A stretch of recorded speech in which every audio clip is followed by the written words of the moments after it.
अगर आप भी चाहते हैं नए वीडियो एवं नए ऑडियो देखने एवं सुनने के लिए तो हमारे गोल्ड स्टूडियो चैनल को सब्सक्राइब जरूर करें एवं बेल आइकन दबाना ना भूलें। Yo DJ, let's move those feet.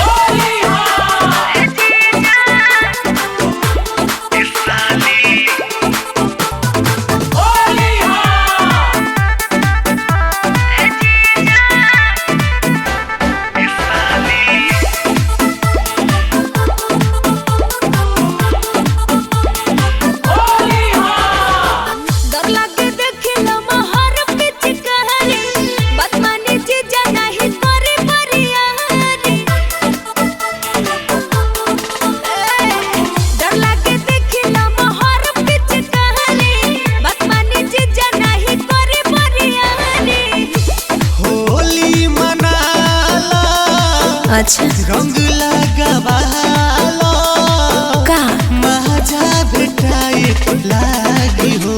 ए जीजा तोहर मोट हमर छोट दुखाए लागी हो। ए जीजा तोहर मोट हमर छोट दुखाए लागी हो। ए साली ऊपरा से डालब नीचवा जाए लागी हो।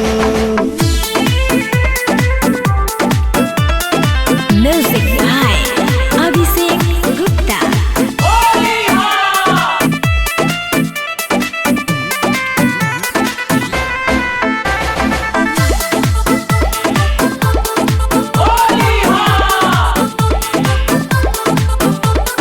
हमारा से जदी रंग तू न डलवाईबू कबो न तुहरा से बोलबू। तनी तनी बात पर ए हमर जीजा जी काहे नाराज बोल होला। हमारा से जदी रंग तू न डलवाईबू कबो न तुहरा से बोलबू। तनी तनी बात पर ए हमर जीजा जी काहे नाराज बोल होला।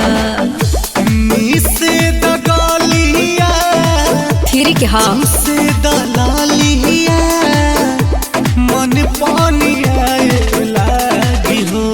ए जीजा तोहर मोट हमर छोट दुखाए लागी हो।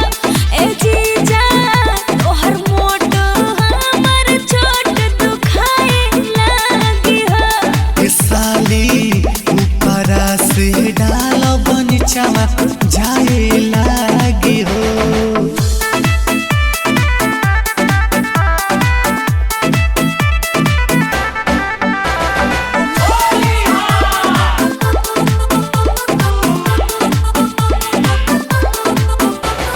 हर साल फागुन में कई दिलू माना अच्छा। रह जला मन छछान के। राज बरजेश सुन रजनी हो राजा आज पूरा कलया अपन मन हो। अच्छा हर साल फागुन में कई दिलू माना रह जला मन छछान के। राज बरजेश सुन रजनी हो राजा आज पूरा कलया अपन मन हो। जवन होई देखल जाई भुइया बिछावा चटाई पटिया चढ़ चढ़ाए लागी हो। ए जीजा तोहर मोट हमर छोट दुखाए लागी हो। ए जीजा तोहर मोट हमर छोट दुखाए लागी हो। ए साली ऊपरा से डालब नीचवा जाए लागी हो। अरे बात पूछा।